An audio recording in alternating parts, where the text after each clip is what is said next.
ঘোলা পানিতে মাছ শিকার করার জন্য তারা তৈরি আছে, যে কোনো সময় পানিকে ঘোলা করে দিতে পারে। এবার যদি ভুল হয় আরো 54 বছর অপেক্ষা করতে হবে। নিজে পায়ে হেঁটে যাবে, দাসকে গোলামকে ওটের পিঠে চড়িয়ে যিনি গন্তব্য যেতে পারেন, এমন নেতা আমাদের দরকার। তামিরুল মিল্লাত মাদ্রাসা তার প্রতিষ্ঠা লগ্ন থেকে কৃতিত্বের স্বাক্ষর রেখে এসেছে। অনেক বৈশিষ্ট্য আছে। এক, ইসলামী তালিম, দ্বীনে তালিমের সাথে আধুনিক শিক্ষার সমন্বয়।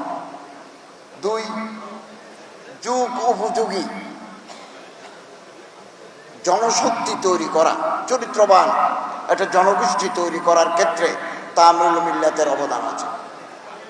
3 নম্বর, সমাজ এবং রাষ্ট্রীয় কাঠামো পরিবর্তনের যে লোকবল, এটা তামিরুল মিল্লাত তৈরি করে আসছে। সচিবালয়ে অনেক কর্মকর্তা আছেন যাদের জীবনের শুরু তামিরুল মিল্লাত থেকে।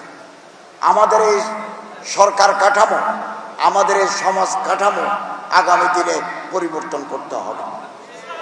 একটা গুণে ধরা সমাজ বেশি দিন চলতে পারে না, ধার করা কাঠামো দিয়ে চলবে না। আমাদের নিজস্ব কাঠামো, রাষ্ট্রীয় কাঠামো তৈরি করতে হবে।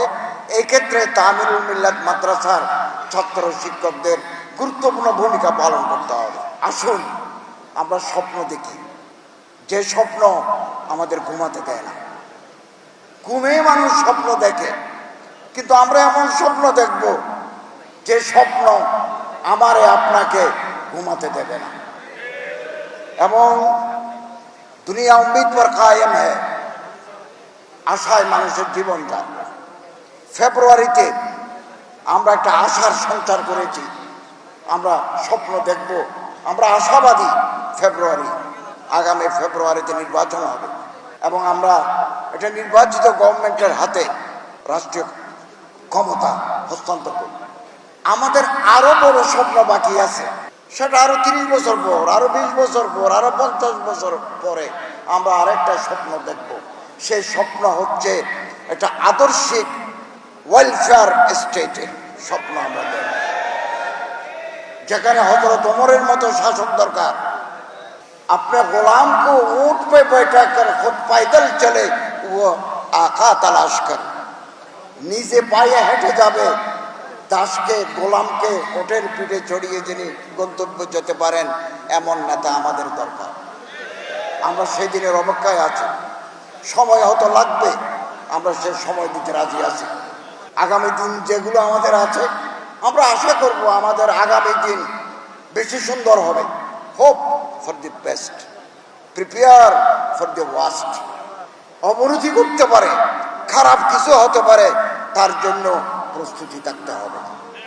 ঘোলা পানিতে মাছ শিকার করার জন্য তারা তৈরি আছে, যে কোনো সময় পানিকে ঘোলা করে দিতে পারে।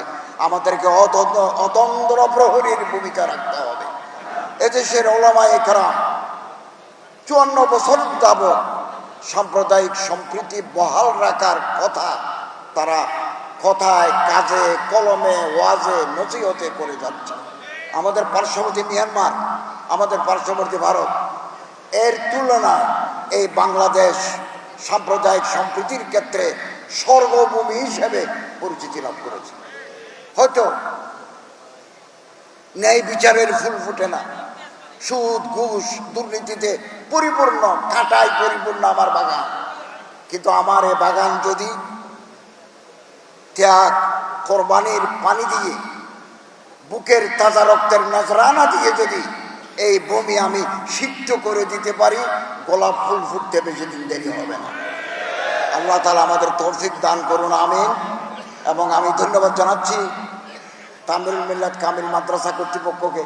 তারপর আজকে আমি সকালবেলা লালমনিরহাট জেলা প্রশাসনের আয়োজনে সাম্প্রদায়িক সম্প্রীতি সৌহার্দের বাংলাদেশ শীর্ষক জেলা প্রশাসন একটা বিভিন্ন ধর্মের মানুষরা ছিল, পলিটিক্যাল পার্টির লোকেরা ছিল, বিএনপির লোকেরা ছিলেন, এনসিপির লোকেরা ছিলেন, জামাত ইসলামের লোকেরা ছিলেন, ইসলামী আন্দোলন বাংলাদেশ চরমুনের ওনারা ছিলেন। একটা মিলন মেলা করে আসলাম এবং প্রত্যেকের মধ্যে দেশপ্রেমের যে স্ফুরণ লক্ষ্য করেছি, আমাদেরকে আশান্বিত করে। এই সুযোগ আগামী 54 বছর আর আসবে না। আমরা যেন একে অপরের হাত ধরে এই দেশকে গড়ার জন্য সামনের দিকে এগিয়ে যেতে পারি। এবার যদি ভুল হয় আরো 54 বছর অপেক্ষা করতে হবে। সব সময় পরিবেশ পরিস্থিতি একরকম থাকে না। এটা খুব congenial atmosphere is prevailing in my country to hold a fair, free and impartial election.